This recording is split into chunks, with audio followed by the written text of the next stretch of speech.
Welcome back नाज़रीन। तालीमी मराहिल के हवाले से बात की जाएगी। सिंध में स्कूल्स, कॉलेजेस और जामियात खुलने से मुतालिक जो महकमा तालीम की स्टीयरिंग कमेटी है उसका इजलास, और उस इजलास के अंदर कुछ चीज़ें सामने आई हैं। सिंध हुकूमत ने यह कहा है कि 23 अगस्त से तालीमी इदारे खोलने का ऐलान करते हैं, और NCOC को भी ख़त लिखने का फ़ैसला किया है कि 16 साल तक के जो तलबा और तालबात हैं उनकी भी वैक्सीनेशन कराई जाए। जबकि स्कूल्स के अंदर ये भी कहा कि PCR टेस्ट जो है वो जो रैंडम PCR टेस्ट हैं वो होने चाहिए। ये भी कहा कि जिस स्कूल के अंदर 100% वैक्सीनेशन होगी असातिज़ा की, उन स्कूलों को खोला जाएगा। साथ साथ यहाँ तक कहा कि जो तमाम वालिदैन हैं वो अपने वैक्सीनेशन जो सर्टिफिकेट हैं वो जमा कराएंगे स्कूलों के अंदर, तब उनके बच्चे को भी बैठने की और पढ़ने की इजाज़त होगी। इन्हीं तमाम चीज़ों पर बात करेंगे। हमारे साथ इस वक्त सूबाई सदर हैं ऑल प्राइवेट स्कूल फेडरेशन के अख्तर अराई साहब। अख्तर साहब, बहुत शुक्रिया ज्वाइन करने के लिए। इस फैसले से और ख़ास तौर पर सिंध हुकूमत का जो फैसला है और नए तालीमी मिनिस्टर सरदार शाह साहब, मुतमईन हैं आप लोग? जी, काफी हद तक हम मुतमईन हैं। हम यही चाहते थे कि तालीमी इदारे खोले जाएं। अब आप देखिए कि एक तरह से गवर्नमेंट जो है जो चाहती है कि तमाम पब्लिक जो है, पाकिस्तानी लोग जो है 18 ईयर ऑनवर्ड जो है वैक्सीनेटेड हो जाएं, और जैसे कि सिम बंद करने तक की बात की गई, इसी तरह से हर खानदान में कुछ बच्चे होते हैं, वो बच्चे तब स्कूल जा पाएंगे जब उनके वालिदैन भी वैक्सीनेटेड होंगे। इस तरह से इनकी वैक्सीनेशन का जो टारगेट है वो भी जल्दी पूरा होगा और मुख्तलिफ तरीकों से वैक्सीनेशन करानी होगी। जहां तक स्कूल्स की बात है, प्राइवेट स्कूल्स काफी कोऑपरेटिव रहे। पिछले दिनों में हमने तकरीबन 96%, अभी कल तक की रिपोर्ट है 96% प्राइवेट स्कूलों में वैक्सीनेशन हो चुकी है। जो रजिस्टर्ड सेकेंडरी प्राइमरी स्कूल्स हैं, जो उनकी डेटा मैं दे रहा हूं, जो छोटे छोटे स्कूल कहीं गली मोहल्ले में होंगे तो मे बी कि उनकी परसेंटेज थोड़ी कम होगी। और दूसरी तरफ से प्राइवेट स्कूल मैनेजमेंट ने तमाम उन टीचर्स को ये कह दिया है कि जो वैक्सीनेटेड होगा वो अपना वैक्सीनेशन कार्ड गले में ID कार्ड की तरह डिस्प्ले करेगा और गेट में दिखाएगा, तब वो आएगा। SOPs के अंदर इस चीज का हमने एक इजाफा किया है। गोया कि हमने एक सेफेस्ट प्लेस बनाई है बच्चों के लिए, एक ऐसी सेफ जगह जहां complete SOPs walk through gate जो है, सैनिटाइजर गेट और तमाम वो बाकी प्रोसेस होंगे, तो हमारा 100% नॉन टीचिंग स्टाफ वैक्सीनेटेड होगा। ये हमारा पहले भी मुतालबा था। तो वो अच्छा, एक सवाल यहाँ पे पैदा होता है, ये जो रैंडम PCR टेस्ट का कहा गया है कि तमाम स्कूलों में मॉनिटरिंग का अमल जारी रहेगा, क्या समझते हैं PCR टेस्ट के लिए स्कूल तैयार हैं, जो मैनेजमेंट है? देखिए, बिल्कुल देखिए, जो गवर्नमेंट की कोई पॉलिसी ऐसी होगी, अगर वो हमारे स्टेक होल्डर जैसे कि स्टीयरिंग कमेटी के अंदर हमारे स्कूल्स के रिप्रेजेंटेटिव मौजूद थे, तो जो स्टेक होल्डर को उसमें शामिल किया जाएगा, फैसला किया जाएगा, तो वो हमें काबिल कबूल होगा। और क्योंकि इसमें हम मुआवन साबित होना चाहते हैं, हमने हमेशा के लिए कहा कि तालीमी इदारे वो इदारे होते हैं जो गवर्नमेंट की सपोर्ट करते हैं इस तरह के अवेयरनेस प्रोग्राम के लिए। PCR टेस्ट कराए जाएं, बिल्कुल कराए जाएं। अच्छा, PCR टेस्ट ये स्कूल के खर्चे पर कराए जाएंगे या ये सरकारी माली मावनत भी की जाएगी? इस पर क्या कमेंट था? देखिए, स्कूल या स्कूल के टीचर्स इस काबिल नहीं होते कि वो PCR टेस्ट खुद कराएं।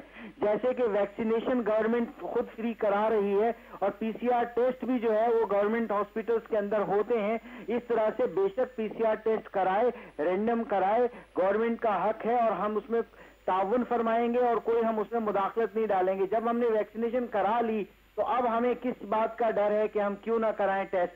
बात यह है कि हम तो साथ देते रहे, अब इसी तरह से गवर्नमेंट को भी साथ देना होगा, तब फुल टाइम स्कूल खोलने की कोशिश करनी होगी ताकि हम जो है अपने बच्चों को तालीमी नुकसान से बाहर निकालें, जो कि कई माह लगेंगे बल्कि साल लगेंगे, हम अपने बच्चों को पढ़ा पाएंगे। वालिदैन सरापा एहतजाज हो गए थे और बहुत बड़ा प्रेशर था। अब सवाल है गवर्नमेंट स्कूल का, सवाल है वहां पर क्या सेहत अफजाने सेहत के असूलों के मुताबिक क्या गवर्नमेंट स्कूलों में इंतजाम पहले हुआ करते थे, क्या अब हैं? क्या वहां उनके पास तमाम तर ये SOPs को फॉलो करने का मटेरियल मौजूद है?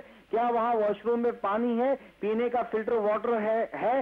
वो वहां प्रॉब्लम आएगा। गवर्नमेंट को उस बात की फिक्र करनी चाहिए। हमारी federation all Pakistan school federation जो है उसने पूरे पाकिस्तान में इस बात के इंतजाम किए गए और 300 से ज्यादा एसोसिएशन हमारी मेंबर होती हैं। सवाल यहाँ पर ये ग्रैंड अलायंस जो है 24 एसोसिएशन का ग्रैंड अलायंस बना है वो भी हमारे अलाय हैं, हम उनके अलाय हैं, तो हम तालीम बहाली की कोशिश कर रहे हैं। हम पाकिस्तान साहब ये भी कहा है कि तमाम अमला 100% अमला वैक्सीनेटेड होगा। इस वक्त क्या आपके पास फैक्शन फिगर्स हैं, कितना अमला है प्राइवेट स्कूल्स का जो वैक्सीनेट हो चुका है, कितना फीसद? देखिए, हमारे वैसे तो पूरे पाकिस्तान के 15 लाख के लगभग टीचर थे जो कि डिसकंटिन्यू, काफी टीचर जॉब छोड़ के चले गए, मगर तकरीबन 8 लाख के लगभग जो टीचर हैं इस वक्त काम कर रहे हैं। इस तरह से अगर हम सिंध की एग्जांपल लेंगे तो सिंध के जितने तकरीबन 22,000 से ज्यादा स्कूल्स, प्राइवेट स्कूल्स काम कर रहे हैं, जो कि उन तमाम स्कूलों के 84-85% की परसेंटेज है कि उन्होंने वैक्सीनेशन करा दी है। जो वैक्सीनेशन नहीं कराना चाहते थे उन्होंने गवर्नमेंट की सख्त पॉलिसी की तरह अपनी पॉलिसी भी सख्त कर दी, HR की पॉलिसी, कि वो वैक्सीनेटेड जो नहीं होंगे वो जॉब कंटिन्यू नहीं कर सकेंगे। लिहाजा हमने सिर्फ वैक्सीनेटेड स्टाफ को ही कंटिन्यू करना है और हम उन्हीं को कंटिन्यू कर रहे हैं। अच्छा, इस चीज़ पर एग्रीड है 50% जो हाजिरी के साथ खोलने की इजाज़त है और फिर SOPs को भी फॉलो किया जाए? बिल्कुल, फिलहाल तो यही गनीमत है और बेहतर है कि बच्चे हमारे घर में बैठे हों, तालीम से दूर हैं, कम से कम 3 दिन तो आएंगे वो अल्टरनेट डेज में 50-50%, हम 6 दिन स्कूल खोलेंगे, मगर ये सिलसिला अब फुल करना पड़ेगा क्योंकि हम तालीम का नुकसान बहुत बड़ा कर चुके हैं। मैट्रिक सिस्टम के तलबा तो जमीन बोझ हो गए, मदारिस के तलबा फिर भी तालीम जारी रखे हुए थे, कैमरे सिस्टम के तलबा वैसे ही ऑनलाइन के एक्सपर्ट होते हैं और वो तालीम बेहतर करके बैठे थे। आम आवाम का जो बच्चा था वो बेचारा परेशान है, उसके वालिदैन परेशान है। खुदारा हमें फुल टाइम भी खोलने दीजिएगा। SOPs की आप सख्ती जरूर करें, हम आपके साथ हैं, मगर यह है कि तालीम बचाओ मुहिम चलानी पड़ेगी और पढ़ा लिखा पाकिस्तान का अगर नारा आप लगाते हैं तो फिर पाकिस्तान को पढ़ा लिखा बनाना पड़ेगा, अदरवाइज जो है कुछ नहीं होगा। मगर साथ साथ हमारी ये दरख्वास्त है कि जब डिजिटल पाकिस्तान की बात की जाती है, चाहे वो वफाकी हुकूमत हो या सूबाई हुकूमत अपना दावा दायर करती हो, तो कम से कम उनको चाहिए डिजिटल पाकिस्तान के लिए ऑनलाइन के इंतजाम करे, टैक्स फ्री जो है, इनका कस्टम फ्री जो है डिवाइसेस मंगा के इस तालिब इल्म को आधी कीमत में दी जाए, ताकि टेक्नोलॉजी आ रही है स्कूलों के अंदर टेक्नोलॉजी लाई जाए और ताकि हमें मावन साबित हो, इंटरनेट पैकेजेस दिए जाएं ताकि हम ब्लेंडेड एजुकेशन की तरफ जाएं, हमारा बच्चा दुनिया के साथ मुकाबला करे। मगर दूसरी तरफ तस्वीर का रुख जो भयानक है वो है गवर्नमेंट स्कूल।